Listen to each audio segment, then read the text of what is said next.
Hi friends, నమస్తే. మా ఏజెన్సీలో వండుకునే ఒక రకమైన వంటకం అనమాట ఇది. మామిడి పళ్ళతో చేస్తారు మేము. మాకు దేశీ మామిడి పళ్ళు దొరుకుతాయి. వాటిని మేము కొండ మామిడి పళ్ళు అంటాం.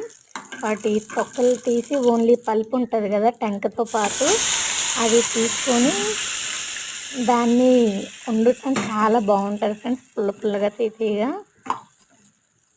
చూస్తున్నారు కదా, అందులో మనం జీలకర్ర ఆవాలు తాలింపు పెట్టేసి కొంచెం ఉప్పు కారం వేసి లైట్గా మనకి నచ్చితే బెల్లం లేదా షుగర్ వేసుకోవచ్చు. చాలా బాగుంటుంది, కిరాక్గా ఉంటుంది ఫ్రెండ్స్.